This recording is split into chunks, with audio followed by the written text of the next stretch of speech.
Welcome to the Gear Slum, your one-stop shop for all things guitar culture nonsense. I'm Aaron. I'm Phil. And I'm Cole. We slum it hard so you don't have to.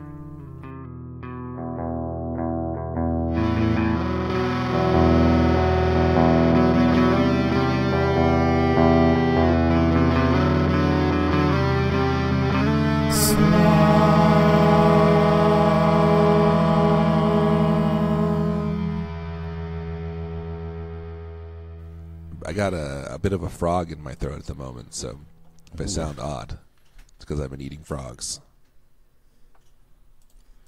Not a good joke. Did you guys... So I was like preparing this document. The legal document. Had to go to facilities around the world, and it included time zone. Like, hey, we're doing this thing at this specific time, and here's a couple time zones just to give you an idea. And we had done it 6 months ago. And so, like, we're basically just adjusting them for daylight savings. And it had never occurred to me in my 35 years on the planet that daylight savings in the southern hemisphere goes the other way. Whoa. What? I never thought about Right? it. Well, like, on one hand, it's it obvious. goes the same way, but just at different times. Because they do still spring forward and fall back. It's just that... No, they don't. They spring backward. Well, yeah, because they're spring and fall are different. Exactly. So they do go the same way, but not at the same time. No. Yeah. But What? that doesn't, like... I know. That's, functionally, it doesn't I guess matter. you could say it that way. Like, in theory... If you had to be a pedantic a-hole about everything, then you could say it that way. It's true. You could. Guys, we're a little salty this morning, I think. One of us is. Whatever. Remember all that... Me. Those awful things you were saying about everyone before we started recording? Yeah. But I said it with a smile. Horribly bigoted things you were saying? Yeah. I forget what was happening. Someone was like saying someone's name that had like a clearly not like European American name. Like not European, but you know what I mean? Like not like a regular white person in America name. And then someone that I'm related to said like, "Oh, Melikalikimaka," like jokingly. Oh my gosh. And I was like, that's kind of racist. And then I felt bad, but it was true. Yeah. And they're like, "Oh," And also, did it sound Hawaiian? I wasn't trying to be racist. I was just like making fun of their name. Like, yeah, that's I wasn't trying to be part. racist. I was just being racist. I wasn't trying to be racist. I was just making fun of someone who is different than the But this is all white I say that culture to say that I'm used to. That clearly I'm the least bigoted one on the podcast because I'm calling out my own family for being racist. No, dude, that That's makes the you more standard. racist because you're calling out Mexicans and your family for being racist. Ooh. That makes you bigot because not everyone in my family is Mexican. Oh, yeah, some are Filipino. Most of them are white. Yeah, the vast majority. There's To some degree. so, It's all right. We'll cut that out. We'll cut that. Stupid. Not a great joke. Not a great story. that was a solid story. It's a very good story. All right. I thought it was excellent, but whatever you say. So, I went and saw Copeland this week. Mm-hmm. Have you, You did. listened to them much, Phil? Aaron, you said you didn't really know who they were. I know who they are. I mean, like I know the Okay. name, but I never listened to them. No. Copeland is one of those bands that I don't think I was listening to back when they were, at their height, but I know I had friends who were like super, super into them. They're like contemporaries of like Anne Boleyn. Is that right? Yeah. That's what I was thinking. Okay. That yeah, same I think time of them period, kind of right? together. Anne Berlin and May are like the two bands that I lump them Oh together yeah, with. May. I never listened to No. any of those bands. Anne Boleyn Amberlin Not are only did I Christian. not listen to them, I don't even know who they are. Oh, you don't know who May is? Who's? I don't even own a music what's playing May? device. What is May? What's a May? It's a month. I don't even Like the month? No, it's not spelled that way. I don't even own a music playing device, so I don't even know what you guys are talking about. I don't either. Speaking of music playing devices, have you guys seen the new the Nate Bargatze? Sorry, we'll get back to your story, Cole, but the Nate Bargatze special on Netflix. It's really funny. It's called The Tennessee Kid. It's really funny.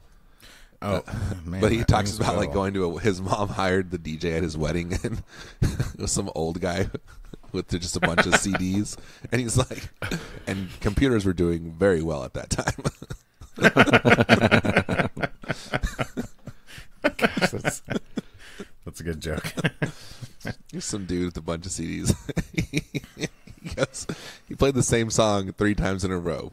White Wedding, which he said was by Billy Joel. It's really good. Anyway, you should listen to that. Everyone go watch that special. It's family friendly too, if you have a family. Oh, is he a Mormon comedian? I don't think so. No. Oh, did you say Brian Regan? No. I did not. Does he do a joke about walking on the moon? No. Oh. About Pop-Tarts? No. Wait. That's another guy. Hot Pockets. Hot That's Pockets. a different guy. And it's a different guy. No, he does do a joke about Pop-Tarts, you idiot. Oh. The Hot Pockets is a different His whole guy, thing is that what I'm saying. the instructions on the box say to microwave it for 4 seconds or something like that. And he's like, how crammed is your schedule that you don't have the time to put a Pop-Tart in a toaster? Who's that dude? What's that other dude? Oh, Jim Gaffigan does the Hot Pocket Gaffigan, thing. yeah. So you saw Copeland. Oh, The now you American- want to talk about that, Aaron? The American rock band formed in 2001 by the singer, Yeah. pianist Aaron Marsh and his friend, The singer what? pianist. Oh. So You're the talking about past tense pianos. of pianists. And first of all, the 2 opening bands, really good. And we kind of, for one of the opening bands who's apparently from, like, Tim Bapalant's hometown of Sacramento, I guess. I don't know. No. Fresno. Or those idiots. How that dare live- you. Yeah. Oh, yeah, that's right. They do live in Fresno. Is there a Sacramento chili? Where's the Sacramento Chili's? I've eaten there. Yeah. Just one. We've got plenty of Chili's Yeah. in Sacramento. You have a lot of apps and stuff. Buffalo wings. I'll take that as a no. And we kind of went over to the side of the stage. This club is set up in what appears to be like an old diner, and which is kind of cool because like you can pay. So that like the stage, it's like a long, skinny room, and the stage is on one side, like along the length, like hot dog wise, you know, and along the other side, they never took out the booths from when it was a restaurant, and so like I think you can pay more to get a seat, and so you can like sit Oh, yeah. in this booth at a table. to There's watch the concert. a few places in Hollywood that are like that, and I don't okay. understand why that's a thing. I think people just don't like standing up. Like the off whole to the time. side or in the back? No. Little this- booths that are off to the side Yeah.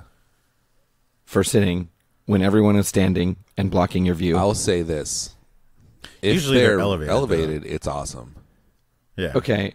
I mean, And that's how these ones are. But that's a common Well- thing. Like even nightclubs, they'll have like the dance floor in the middle and then have booths around it, you know. When I saw MXPX and Five Iron Frenzy a couple years ago, it was at this place in Orange County. When you say a couple of years ago, you mean 20 years ago, No, it was right? like 3 or 4 years ago.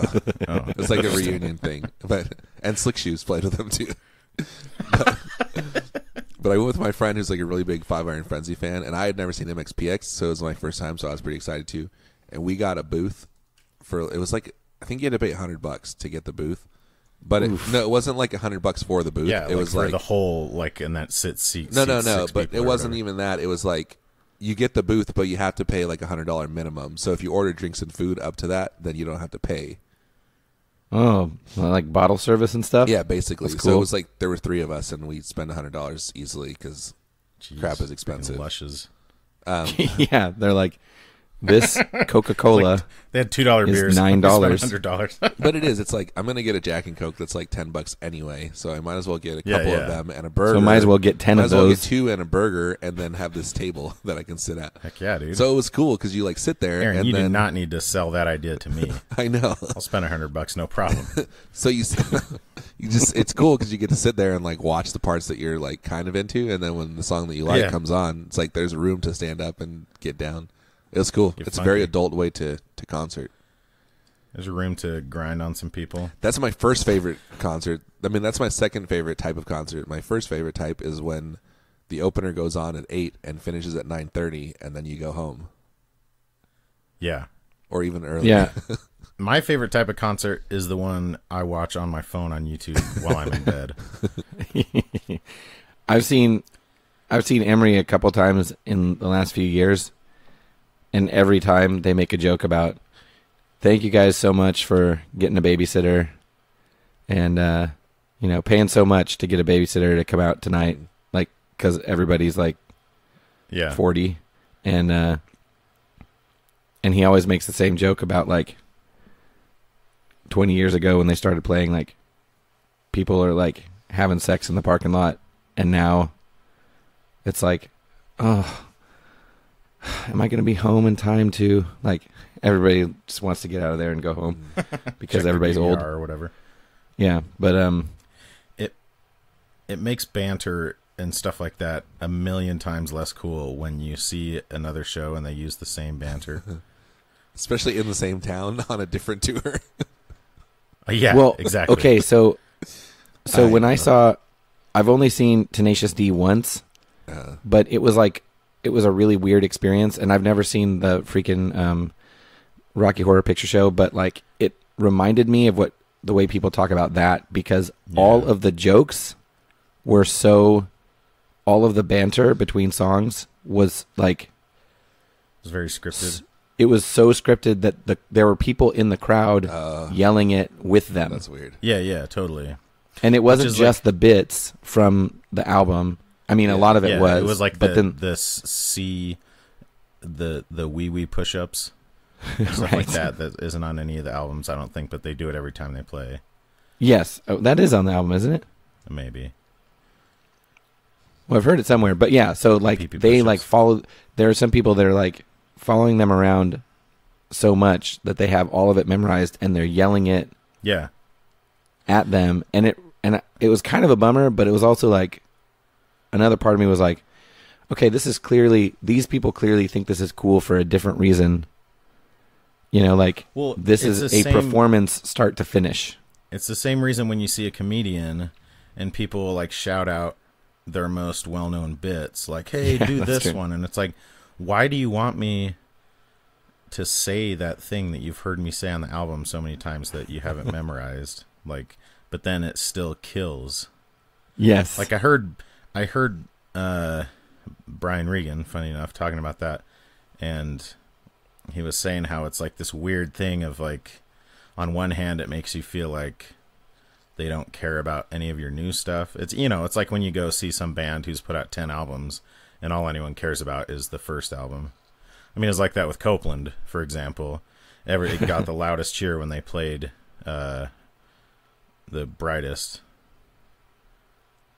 And that's like their famous song from 15 years ago or whatever. And It's they're their big probably hit. thinking like, why doesn't anyone like my current music or whatever? But it's even weirder when it's either banter or like a stand-up bit, because But like, then it's just talking. I mean, like, at Yeah, least if but- someone's playing a song live, it's probably different than it was on the record. yeah, but that's part of like performing, right? Like you kind of want, there's this like balance of like giving people Yeah. what they want, but also like you obviously want to expose them to new stuff so they keep spending money on you. Well, it's like when I saw Dashboard and he, like, you could tell he had no interest in playing any of the old stuff. But at the same time, like, the only reason you're playing in a venue this big is because of all that old stuff. Like, nobody gives a crap about your new band that's like this alt country stuff. Like, and I know that you care about it, but like, you also have to Like, there's a reason you're making thousands of dollars tonight, and it's because of these songs you wrote 20 years ago. Right. It would be like if like you went to like see a movie. This is weird, but like, you know how they like replay old movies sometimes. Yeah. Like if you went to see a replay of an old movie and then they like played their new movie instead, you'd be like, no, that's not why I'm here. Like, I don't care about that movie. I only want the old stuff. I'm not paying for you. I'm paying for your songs. I can't remember who. I don't believe I was listening to an interview. I don't think it was Darius Rucker, but it was like somebody like that who's still touring. And Darius Rundgren. Rundgren? Todd. It was Todd Rucker, actually. Ruckgren. And he was like, yeah, I love, he's like, that song gets old to play, but it's like, that's the only reason. Like, he was very self-aware about it. Yeah.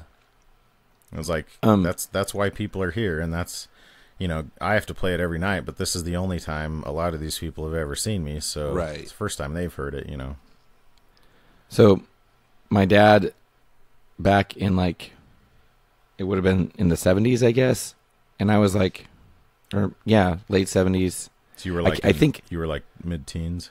Yeah, I think it was one of those like sort of kind of a midlife crisis sort of things. Like, I've got a family, and a friend of his was like, hey, let's go see Bob Dylan. And he was like, oh my gosh, that sounds so awesome. And they spent a bunch of money to get Bob Dylan tickets. And then he played for like 2 hours and didn't do any hits at all. Yeah. It was just 100% new experimental stuff that nobody... Or like, he'll even do like covers, but of like super obscure stuff that nobody's ever heard. Yeah, and my dad was like super mad. He was like, well, but and Bob I Dylan came here because I loved you 20 years ago. Yes, exactly. Like, he actively dislikes all the people who are paying hundreds of dollars to see him. Which you can't. If you're Bob you Dylan, can't have it both ways. But why are you playing? It makes you an idiot, though. Like, if I'm some movie star that's like, I just want to go to the club and not get bothered by the paparazzi. It's like, well, yeah, if you like, I want to have millions of dollars, and guess what? We can't each have both. Like, you can not go. If the paparazzi is always bothering you, you can like not go to the club that the paparazzi is standing in front of. Yes. The thing is, but most also, of those people like that. They just don't want. I know, and that's what I'm saying. Don't say you don't. Like it. Right, but Bob Dylan, like, you can't say, "Oh, I hate the fans that pay hundreds of dollars to come see me play." Well, then don't play concerts does he say that cost $100.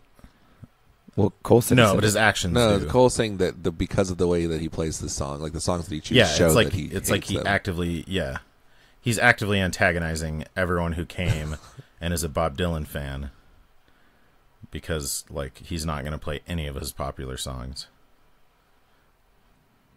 So yeah, it is kind of like, trying to have your cake and eat it too a little bit.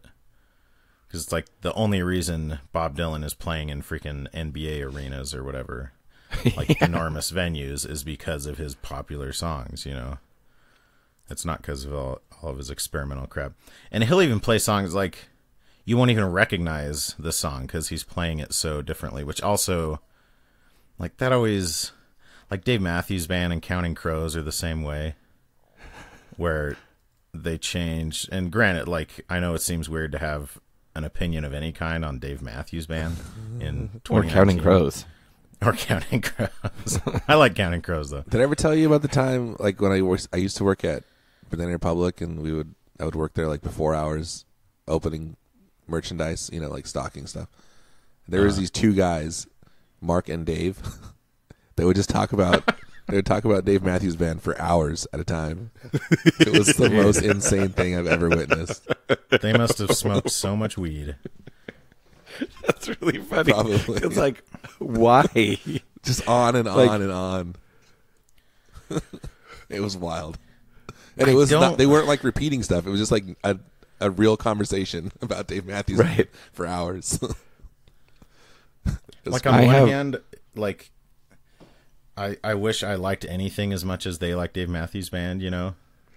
It's like I admire it from that standpoint, but there's such a, like, Dave Matthews Band and Fish are the same way, where, like, if you don't do drugs, I think it's impossible to enjoy, like, one of their live shows.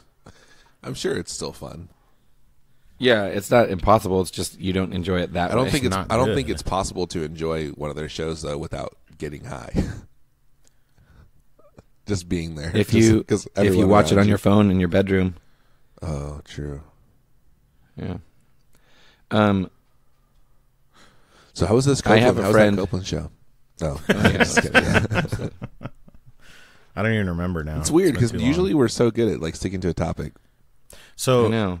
we went. Listeners, if this is your first time listening, we never do this. This is So very I was odd. there with Yeah. Chad Hansen. Usually it's all of the gear Slum. all the time. Chad Hansen of the Gear Slum group, Mm-hmm. and so during the second opener, first of all, That's one called the opener middle. came on. It's called the middle. The one opener was came on. She like it was this band. There were two guys playing. The guitar. band was a woman? Yes, the band was a woman. Two guys playing The one guy guitar. playing guitar looked Two guys, like, one guitar. Remember the Pit of Despair on Princess Bride? Yeah. Yeah. Like the one guitarist looked like that guy from the Pit of Despair. Yikes. Like some freaking weird albino guy. And you know, like you could tell he was in a band because that's, you know, the only way he's ever gonna reproduce. But then and they all looked like super hipstery, except the drummer just looked like the most boring. Like he looked like the kid from Sandlot. Mm-hmm. Chad and I both had the same thought, like independent of each other, Cute. that he looked exactly like Smalls from Sandlot. I knew that's So- what you meant when you said the kid from Sandlot. I know. I'm I did too, and simpatico. it's weird that there's like 8 kids in that movie. I know, that's- but he is like the main character. Yeah, if you say the kid, no. then it's him. If you say like the something Yeah, because kid, you can't remember, and it took us a second to even remember his name. It's like, oh, the only reason you know his name is because the other kid. And anyway, so we went over to Benny the side of the Jet stage. Rodriguez is the other kid. No, the other kid is Squints. Oh, I thought you were talking Who about says you're kill- Hamilton Porter. Oh yeah, No, he there's is the one who says there's the you're killing me, protagonist Smalls. of the movie, the storyteller, the narrator, That's Smalls. who is not the chubby dude. Chubby dude. Yeah, that's Smalls. We're not talking about the chubby dude anymore. We're talking about Smalls. The chubby dude is Ham. No, the chubby dude is Isn't from it? Princess Bride. What? No, that guy, he wasn't particularly chubby. Oh. He just had like really long, stringy white hair and pink eyes, you know. Yeah. I think we you went over to the artificially eyes. introduced chubby into the conversation, Phil. Yeah, why do you hate fat people, Phil? I love them. Us. I don't even notice. I'm fat blind. You are? Yeah. Man, Well, when that's I smile really big, because my cheeks are so fat, it makes me yeah, it like, covers your close eyes. my eyes. I go fat blind. That's what I call it. Oh man, I go fat blind when I eat a lot. You just eat like a ton of barbecue, you know. Just get sauce. So we in went your over eyes. this. Yeah, we So went they over say to the smoked- side of the smoked stage meat gets in your eyes. so we could like see Stupid. It's not a good all the joke. pedal boards, you know. Uh-huh. But then the drummer was so freaking good. Oh. And he was like right there. The way the stage was set up, the drummer was like, you know, I could like reach out and touch his kit or whatever. Mm-hmm. And we just like sat there staring at the drummer, and it was like mesmerizing. He was so freaking tight. And yeah, it was good. And I don't normally appreciate drummers because, like, who cares? You know, you can get a computer to do the same thing. So, yeah, it was way good. And then, so Copeland, you guys, the guitarist for Copeland is named Brian Lawrenson, and he's the Quiet Theory guy. Yeah. Yeah, obviously. everybody knows that. Everybody knows that, obviously. Yeah. And his board was awesome. I took some pictures of it. I should pull it up. He had a DRV on it. He had a Quiet Theory, obviously. And he had... During one song, I took a picture because literally every pedal on his board was turned on, and it was pretty awesome. He had a rubberneck. Ah, yes. So he had a rubberneck and a Quiet Theory, and they were literally both on the entire show. Like, no exaggeration. It's possible that he's mostly using Quiet Theory for, like, reverb. Yeah, totally. But you could tell, I mean, you can see where his knobs are set. You can see his knobs. I mean, I can't. It's definitely has some, I mean, I can. Yeah. And he had an immerse. So he had all these, like, fancy pedals. Oh, also, I kept making fun of Chad because this too, is right? like very... Is that a new What's neighbor that? pedal? Immerse? Yeah, the immerse. Oh, that's so confusing. I know, it's so confusing. I just don't get it. Shut and up. then he had one of those Benson preamps too. Mm-hmm. What amp was he using? I don't know. That's a good question. There was a Top Hat amp over on the one side of the stage, and an AC-15. But I think neither of those were his. I realize I should have like paid attention to that. This is really good. What kind of guitar was he playing? He was playing an Epiphone hollow body. Okay. Like one of those weird, it's like some vintage looking one with some weird tailpiece that looks like it's probably a nightmare to keep in tune or whatever. Yeah. And he did, like he'd tune after basically every song. Yeah. Totally worth it. But then the other two, so like the lead singer, so there's a second guitarist who just played that Epiphone the entire show. The other guitarist played a Les Paul Special, like 2 P90 Les Paul, the entire show. And then it was kind of funny because the lead singer plays piano on some of the songs. Some of the songs he doesn't play anything. And then he played guitar on probably 2 songs, and he used 2 different guitars for those 2 songs. Weird. I wonder. And the other 2 guitarists who played the entire show each used 1 guitar for the entire show. So that's funny. I don't know. I thought that was kind of funny. But yeah, the one thing that stuck out to me is how much this guy used his volume pedal. And it's the same way whenever I see a steel, like a pedal steel player, and it makes me think like, oh man, I need to learn how to play that because it sounds amazing. And really, I should just be able to appreciate it because there's no way it would sound that good if I learned how to play it, But he would use his volume pedal on every song, and not just for swells, but he did do a ton of stuff with swells. But it kind of made me realize, like, it's like when I saw that band play and they both had B benders. Right, yeah. And I was like, oh, yeah, that's why it's cool. Like, I'd never really seen anyone use it effectively, but it made me consider getting a volume pedal and using it more. The B-bender thing is, I feel like it's not... I mean, I get your point, but, like, having what you're talking about with volume pedals, you can, like... You can go, oh, on this song, I'm not going to use that thing. And I'd be, like, concerned with the B-bender that, like accidentally can doing you it? accidentally? Yeah, exactly. No, you have to, like, pull down pretty hard to activate it. Okay. But, like, to that point, the times when I've used a volume pedal, because I don't use it enough, like, I will leave it half-cocked and forget about it or whatever. And then wonder why... why do I sound it's like not good with a right wah now? when you put the wah back to where it's flat, but you haven't like clicked it off.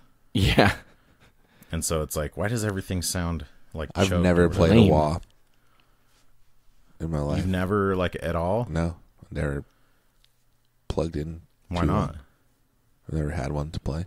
you're a wah virgin. What version are you? He's a wah Wah virgin. version 1.2. Version. Why are you virgin that can't drive? You're just a wah virgin that can't drive. I'm a wah denier. So, and then the best part. So his board was a Temple board, and it was like really, I don't know. He had like tons of like when you see people's boards like on freaking Instagram pictures, and you think there's no way. It's like with who's the guy who has all those Chase Bliss pedals on his board and like the 2 Vemiram pedals. Oh, yeah. Knobs and Noises. Is that what it is? No, it's not him. It's yeah, it is Knobs and Noises. I was thinking you said Dad Boy. Yeah, Knobs and Noises, but his name, he's in our group. I can't remember his name now. Yeah. Isn't it Matt? Yeah, Matt. He's Australian. No. So is it pronounced mate? Matt. It's Matt. Matt. Matt. Matt. Mate. Matt. Matt. No, that's more like New Zealand. Met. In New Zealand, they call him Met. Hey, Met. Anyway.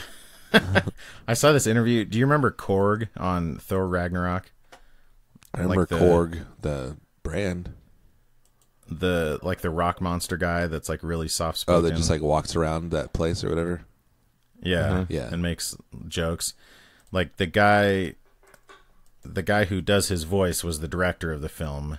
It's Taika Waititi, and he's from New Zealand, and he said he just based it off of all these. There's like all these Maori, like whenever you go to a club in New Zealand, the bouncer will be this Maori guy who's like enormous and could like snap you in half like a twig, but they're always like the most soft spoken, like, super nice and polite and everything. Anyways, so Copeland, that's what we're talking about. So why should I get a volume pedal? I've been thinking Actually, about I getting a already have a volume volume. pedal. You know, I have a good idea for you. I have one of those Dunlop VP minis Well, there you already. go. So you have a volume pedal. So should I? It's just it's literally in the box. No, I have a better idea. I'm sure you have. You just said you have a volume pedal, and I'm sure you have a tuner, but might I suggest to you that you save real estate on your board by purchasing. Are you going to say that new- you should put the tuner in the volume pedal? No. See, No. that would be He'll do you one better. an amateur move. Yeah, if you're a freaking idiot, you might do that. All right. Let me hear this idea because I'm intrigued. So you know how volume pedals with your foot naturally moves forward and backward. Yes. Well, I'm going to suggest that you should use this very unnatural motion of Either shuffling your foot. Shuffling your foot? Yeah, shuffling your foot, tweaking your foot at the ankle from a left-right motion. Oh, okay. Because I'm going to replace rotating the twisting. It's not really a rotation because rotation implies one axis. I'm talking about multiple joints in motion at the same time. It takes a lot of coordination. I hear you. How would why would one do this? Or how? Well, to what end? Make money. No, I'm Answer saying how like first make and then money. why. you're moving your foot that way, but why? To turn the volume up and down. What volume? The volume that You I skipped some am giving vital you. information here. I am giving. Well, you're making me. I'm not. I'm asking you to explain the thing that you're trying to explain, but you refuse to do it. Aaron, Go on. I'm sorry. I apologize. let me tell you about the product that I have I'm for getting you. all rotated here. Oh, do you have a single axis? I do. Oh, nice. Okay, I'm about to Sweet, give bro. you more axes. Sweet axis, bro. So I actually have an I'm Axis going to Super take. Sport. I'm going to take your tuner, and I'm going to remove that up and down foot switch. That on-off, As it's known, the up and down foot switch. that on-off Colloquially. binary, that binary foot switch. Yes or no, on or yeah. off. So how I'm many gonna options remove is it. that? For It's just tuning, it's one. one. It's On or one off. option Off, for that's tuning. one thing. Or on. One option. Yeah. No, you're only tuning. There's only one tuning Oh, the option. Polytune only has one tuning option? Oh, but not tuning is an option though. Is a tuning option. It's not a tuning You option. can tune without the tuner. By No. ear. Yeah. Well, okay. Yes, but not with this pedal. Oh, okay. It does not allow you to tune by ear. You can't not tune with this pedal. Oh, okay. I mean, I guess the pedal could be there while you're... Cannot not tune with it. You son of a... You have to tune with it. I'm tuning with it right now. I can't help myself. We're always tuning. We're never not tuning. NNT. ABT. Always be Always tuning. be tuning. Yeah, you can't not tune with it. So, this is everybody's on the wrong side of history. You're on the wrong side of history. I still don't with this know what you're on-off describing. binary. I'm talking about replacing that switch, that on-off binary Replacing it switch, with what? with a pot, With a pot. with a blend knob, buddy. Blend knob? What are you blending? Yes. What are you blending? You're blending between nothing and your You're signal. blending between exactly. You're blending your two That's options exactly off what you're and doing. on. Let's say we were to call that You're blending a volume between knob. signal and all signal. I'm gonna refer to volume knobs as blend from now on. It's a blend Yeah. between Good. nothing and everything. Yes, it is. It's my wet dry blend knob. The dry being off. Yeah, that's it. That's a great idea. The only reason. It'd be good for a fly only rig. reason. Yeah, for a fly. It'd be great for fly rig. Yeah, because all these people who fly to gigs, that has to make up like 0.0001% of guitar players. I feel like people have seen fly rig or the term or use it so much that they don't and even they think- realize that it says fly in it anymore. Yeah. You mean like link in bio? Yeah. Yeah. What were we talking about? Phil, do you remember the term you guys were joking about that made me try and think of that Dennis Rodman thing? I don't remember. It was a similar term. You remember the conversation, though? Link in bio. I loved that when somebody asked for recommendations for a fly rig and Spencer Hyam posted this insane board that was like pedal train 2 sized. Yeah. I know. And it had like 4 Chase Bliss pedals on it with a MIDI controller and then like Okay, a well, wait a freaking minute. Big Sky First or of all- something ridiculous. The first one I saw, I was like, "What the hell is he thinking?" But Yeah. then when when he posted like 4, then I was like, "Okay, he's got to be joking." I don't think he because it was is. like, He wasn't. Absolutely not. Was that? but they were all like, I think it was like in the I think it was Tone in Mob or 60. something, No, it was ours. if you've ever heard of that. Was it ours? Yeah. I want to look at those pictures Why'd you ask like that? because I didn't. They were know, all like- and then I searched, and then I found it, and then I knew. So did you find it? Yeah. and So Well, this I'm thing that Phil looking is at it. describing, if like Schnobel, Oh man, I lost my joke. he brought a knife to a Schnobel fight I was gonna say that again. design deserves a Schnobel prize. But better. now it's all out of context. so he takes a Polytune, just like a full size Polytune, and yeah, the first port. Sorry, I'm looking at these pictures that Spencer posted. The first one looks like it has to be a joke because it has one of those ridiculous pedals that's like a piano foot pedal. Yes. See, It it's has- got to be a joke. 2 Empress, I don't like think it full size is, Empress though. pedals. It's not. That's what's insane. Like, that's not it's like freaking 24 inches by 20 inches. It's enormous. 17 by 12 and a half. But there's no way that stuff's gonna fit on there with cabling. What does it actually say? The dimensions? Yeah, he said these are all meant for a 17 by 20 by 12 and a half. Oh, 12 and a half. Again, Board. that's not a fly rig. No. And also, you're paying, that entire board has got to be $4,000. I mean, it's like that Mitch Hedberg joke. Any rig is a fly rig if you have a big enough case. I loved his guitar jokes that he would make. The best. My favorite part is he does this freaking ridiculous.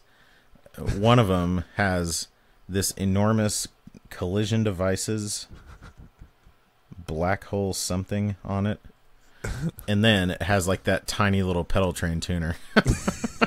Yeah. So- yes. I So believe it he is has joking. It has an Infinite Jets, which is enormous, It has whatever this collision devices pedal is, and then this Waveform Destroyer Mark II, which is also, they're all like 8.5 by 11, basically. Like they're They're legal sheets pad of paper. size. That's not legal. Yeah. Spencer. That's not legal size, but Shut up, Aaron. I know it isn't. that's a letter. Spencer. size, but I hear you. They're like I 11 by 17. enjoy your joke. Yeah.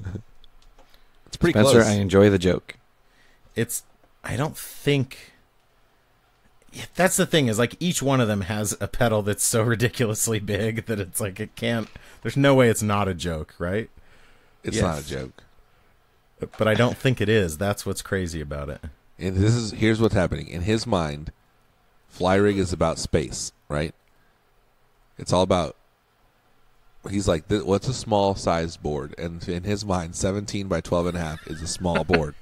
So it's like, whatever I can fit on there is whatever by nature ridiculous a Flyrig. pedals. Yeah. Okay, well, he'll hear this and he'll comment. Yeah. But okay, so as a side note, there's the website that he was using to post those is called Modular Grid, and they have. I think it started as like a way of laying out a rack, an equipment rack. But then somebody built like a pedal board, I don't know, environment for it. And you can basically go on there and like every pedal you've ever heard of is on there. And if it isn't, you can just make it yourself. And then it's a really cool tool for organizing your pedal board. So it's like a good version of the old pedal train deal. Yeah, the exactly. pedal board. It does. It looks a lot cooler. Yeah, because that thing was a piece of garbage. Yeah, it was pretty bad. Like it worked if you only wanted to use like the most well-known pedals. Yeah, right. So You couldn't. It's really nice though. Okay, what were we talking about? Fly rigs. Copeland. Copeland. No, we're talking about the volume. Cole putting a board together with a volume pedal and for a fly rig. So what you need is this thing. It's a what is it? It's a volume. It's a tuner. It's a Polytune 3. Yeah. The foot switch replaces with the volume knob. It's a blend knob. Yeah, it's a volume blend knob. Okay, Cole, I want to point out to you something that is going to definitely make you mad. Uh-oh. That in the it brings two things that make you mad together. Ooh. Yeah, I know. This is going to be good. So in the P-Dub Jazz world, and what else? The Utah Jazz. Yeah. Both. I hate both things. In the P-Dub world, Dude, Utah Jazz, way to go. there are lots banning of those Thanks, dudes. Aaron. Way to go for banning those dudes. Oh, the racist. there are dude? lots of Hey, Utah's a lot of things, but it's not racist. Usually, but sometimes. I it's forget not. something similar happened at some other stadium, Yeah, and like they just nobody even banned the cared. dude for like a season or something. Yeah, and I bet the owner didn't come out and. Like, Aaron, I'm just going to spend 10 turn up minutes my at the beginning volume of the game Yeah. lecturing and everybody talk either. louder. Probably not. I'm just going to turn up my volume and keep talking, and then you're just going to have to deal with it. Okay, go for it. Oh, I'm sorry, I don't know. What are the two things that I hate? The two things that you hate are praise and worship guitar players and evangelical mission trips. Oh, vacations. You mean?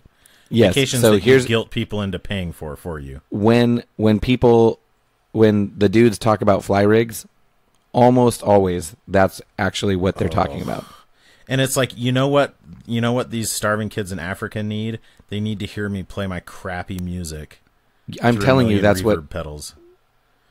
I'm almost positive the last time we saw somebody say, hey, what are some good options for a fly rig? That guy is preparing for a mission trip. The FJS, And- is that who you're talking about? What? FJS? Is that the guy you're FJS? talking about? Sorry. Keep I going. don't know. The fake, anyways. So How did neither of you guys get that? I'm sorry, I didn't hear what you said. I got booted. And I'll tell you why. Oh. Dang it. We were talking so he's about going people- to The last thing I heard People was going on the mission the trips, first- and I- the thing they need is to hear me play my crappy, and then I died. Yeah, and then I was talking about FJS. Hey, viewers, can you believe What's the only time I can FJS? get through a story is when Aaron gets booted from the You're recording? talking about Farrah Jessica Sarker? So let me tell you what happened just now. It wasn't an internet problem. I was thinking about this new Instagram that I started called Volume Knobs Only. But I only started it in my mind. I haven't actually started it yet. So I was like, I'm going to go sign up for a Volume Knobs Only Gmail account.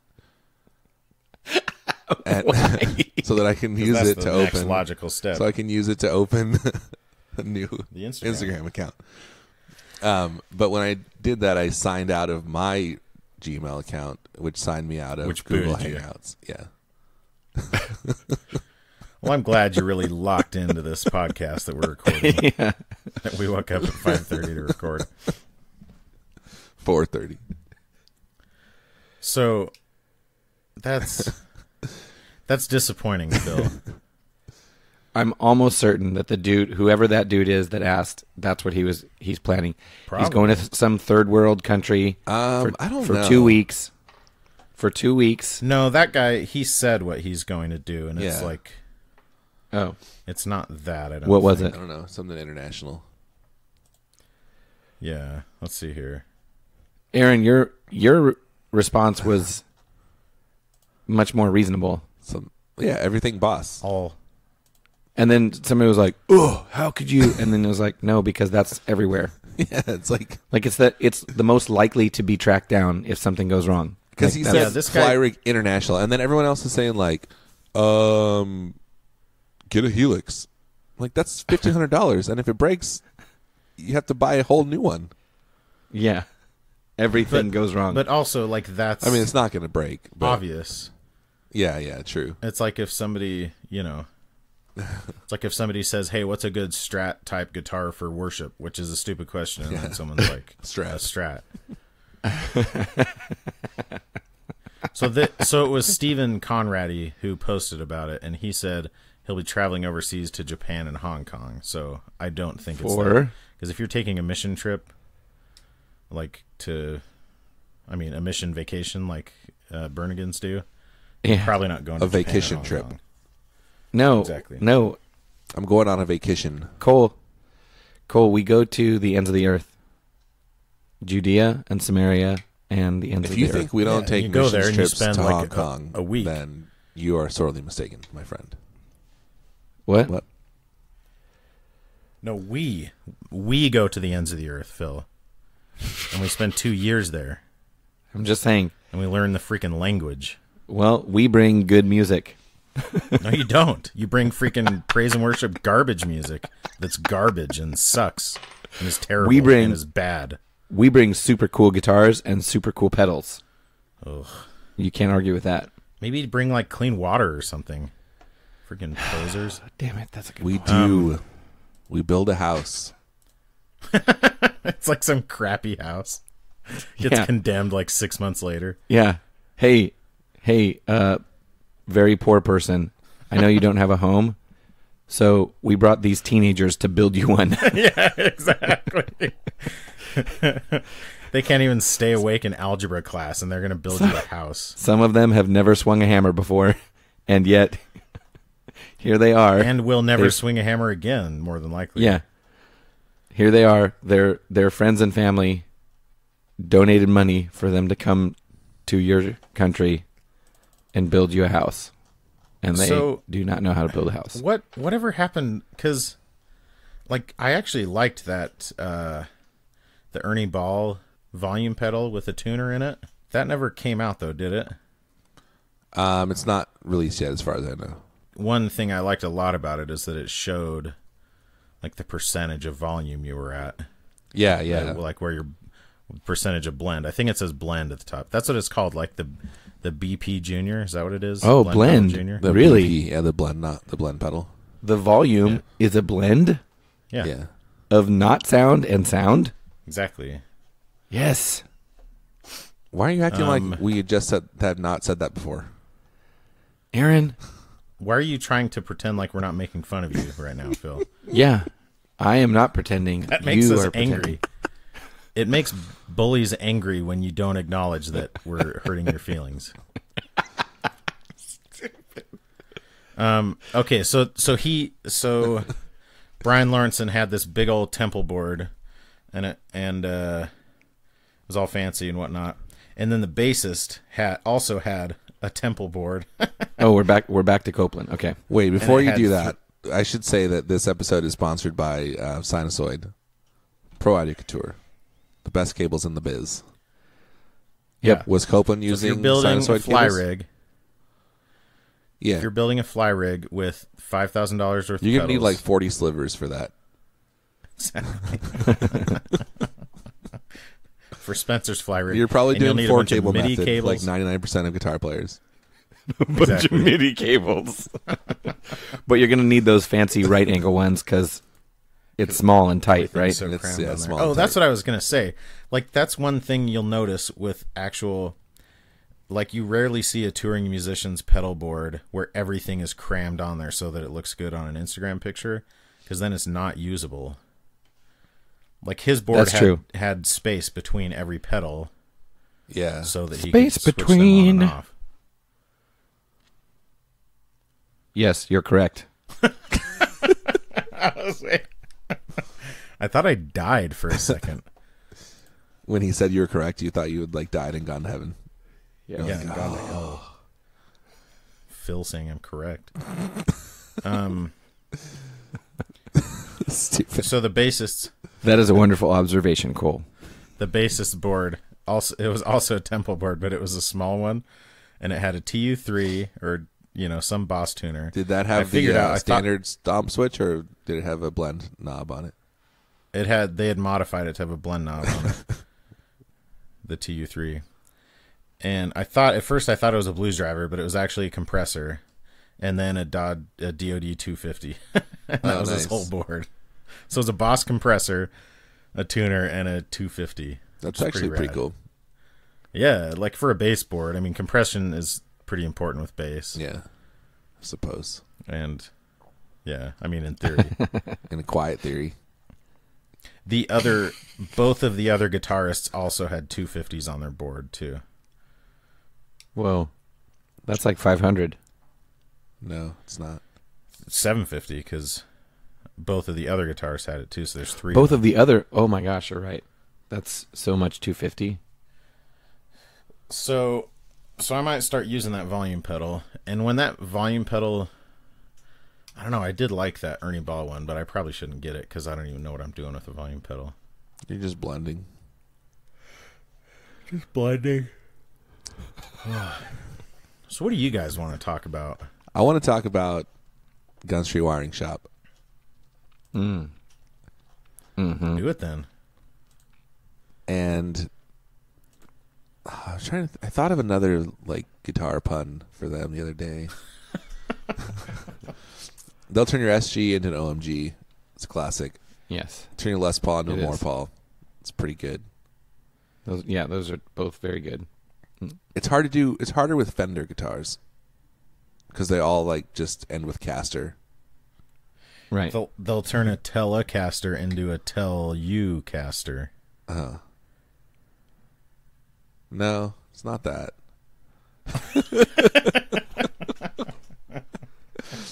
So I was thinking about that the It's a other day no-and. because Classic no-and situation. a buddy of mine is building an Esquire, and he bought a wiring kit from Is Sean. he turning it into a more Squire? Oh, I thought you said less Squire. a L'Esquire. Nailed it. Totally Le- redeemed myself. L'Esquire. It's French. L'Esquire. L'Esquire. Oh, so check this out. The other day, this guy was talking about. So he posted something about that someone was selling a Squire for like $300, right? A guitar, and he said price is $300 firm. And so this dude offers him. I'm trying to find it because it was really funny. This dude offers him. He's like, "Are you interested in trading for any pedals?" And so then the seller says, "Well, it depends on which pedals. It would either have to be really unique or like 30 of them." Which I thought was hilarious. Yeah, those $10 pedals. So, but no, I think it's hilarious because he's like, I'm on the side of the seller on this one. That's what I wanted to ask you about. Who do you think is being ridiculous, the buyer or the seller? I guess neither one really, but no, like the guy said, "Are you interested in trades?" Which is a totally valid question, unless his post said no trades. yeah, Which it didn't. It just said 300 firm. yes, But like the thought, like the thing that's dumb about it is, either have to be really unique, but it's like no, because I can make a unique pedal that is not worth anything to anyone. Like you're really saying it has to be $300 worth of pedals. I think what he's really saying is it would have to be way more than $300 worth of pedals. Like that's how I read it. Because that's how I would be. Like if I'm trying to sell something and someone wants to trade me something, like the thing trying that to you sell trade one me thing, has to be worth way more than what I'm trying to sell this for. Otherwise, I would just keep selling it for money. Yeah, exactly. Right. That's true. Unless it's something that I like super want.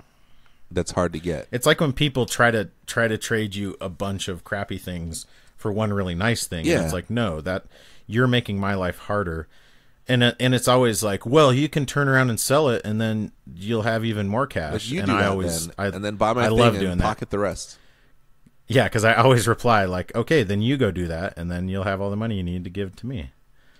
And they're always, well, they always sound like, you know, guys, like Phil.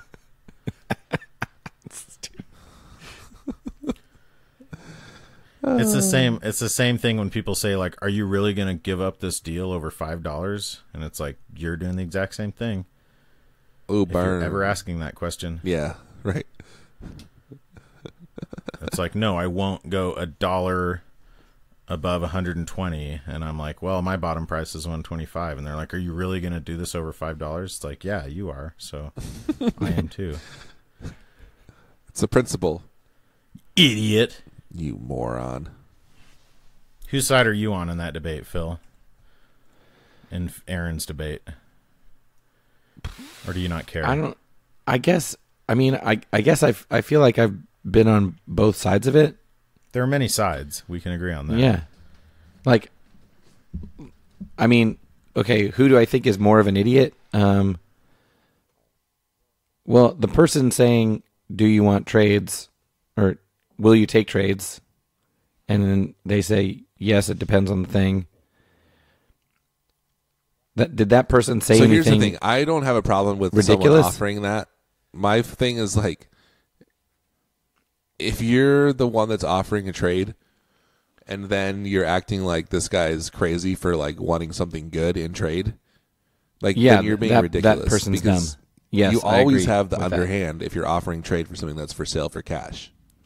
Right, and you're like, can you believe this guy? He said I have to give him something super unique or 30 pedals. Oh, can you believe this guy? It's like, well, Yes. just give him the money. Like the first thing he's asking for is very reasonable. Right. Give me money for this thing that I have. Give me money. So you are being unreasonable if you're saying, okay, but how about like, what if I give you like, I've got so many cups of pudding. Can you believe this guy? He doesn't want pudding? Like, no, you don't get to just randomly, like, Well, the main suggest- reason is the guy that posted it is kind of being a d-bag in the comments and stuff. So I was like, that colors my opinion. And I shouldn't say it colors my opinion because, well, I just shouldn't, but I'll tell you why later. So, but, okay, the seller is being a D-bag in the comments? Well, no, the guy that posted it is the guy that offered the trade. Potential Yeah. buyer. Okay. And he's being a D-bag. Yes. Do we know this No. person? Okay, good. I mean, I don't. You probably do. I'm just kidding. I'm sorry. Go ahead. But just speak general. There's no like specifics. Don't really matter, I guess. But yeah, I'm just saying, like, if I am selling an item and somebody says, do you accept trades? And I say, yes, but here's my expectation for trades. Like, you don't have to. yeah, you just walk away. Yeah, you go, oh, well, I really want that thing, so I will find those trades, or I will give them the freaking money. That's why I don't understand why people get like offended by lowball offers because it's like you just don't take it. No, yeah, I don't. Yeah, It's low balls. nothing. Like Yes, you're negotiating exactly. something that has no effect on anyone's life. So it's like you just walk away. It's not a big deal. The thing that I don't understand when somebody goes, I'm selling a thing for $200, and somebody says, how about $50? And then they post a screenshot and they go, can you believe this guy? Yeah. I don't understand that. That's crazy. But what I do understand is when you say, I'm selling a thing for $200. Somebody posts, how about $50? And you say, no, $175. And then they go, how about $51?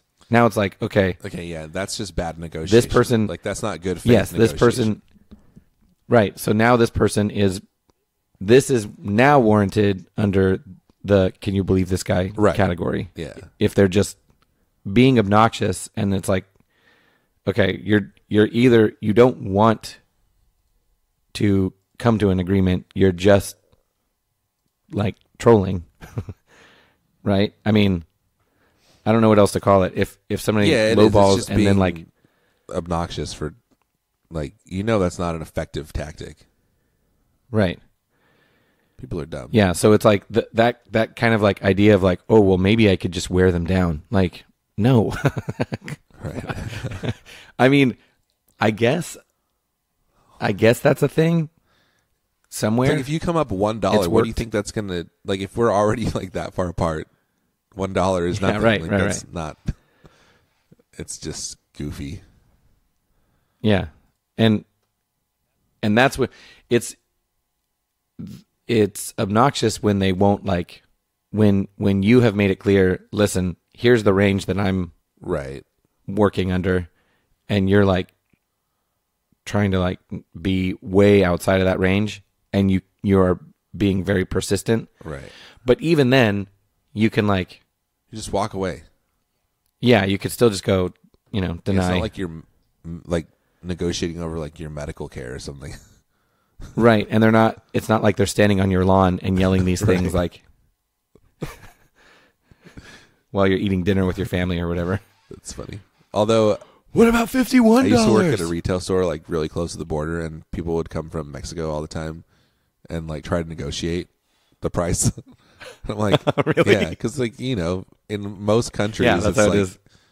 And if it's like an individual owned shop, like you can just do that. Like that's just normal. It's like, yes, like, I don't set the price. They're like, this is too expensive. I'm like, I'm sorry. Like, what do you, I don't know what to tell you. Don't buy it. That's funny. It was like all the time. It was really funny. But then you're having the same conversation like every day. Yeah, exactly. And for them, it's like the first time they've had the conversation. So you're having to be like, moderately respectful. Yeah. when it's like, you're like, I'm so freaking sick of having this conversation. Yeah, it's pretty funny. Did we lose Cole? Duke? I was Cole Duke? wondering. I didn't want to say it because we always get weirder after we like acknowledge that one of us is gone. Yeah. I was just thinking it's probably close to a good time to end this here episode of the Gear Slum. Before we do that, I want to thank our final sponsor, Pelican Noiseworks. Pelican Noiseworks makes the best fuzz pedals in the world. Oh, right. They do. Check out the Pelotar if you haven't already, which is hard to believe. They do. He does. Not only is the Pelotar really cool, but I love Big Muff pedals, and the Big Muff side of the Pelotar is one of my favorite Big Muff circuits that I've heard. Which side? I mean, and what I mean like knob-wise, weird. I don't know which direction it is, but it's the one that's not the half horse. So I haven't had a Pelotar for a while, but so I'm not sure which direction it is. Oh, if Cole was here, he could tell me. Yeah, he could. It's the one that's like smoother and less sputtery. I want to say it's left. You could look it up. On the gain or the output? It's the gain, right? On the gain, yeah. Should we end this or should I talk about my board? No, we should start a new episode. Okay. So Pelican Noiseworks, thank you for your sponsorship. Thanks to our other sponsors. Thank you, Pelican. Thank you, Sinusoid. Yep. Thank you, Gun Street. Thanks, guys. And thank you for listening. Thanks for friendship. and thank you for friendship.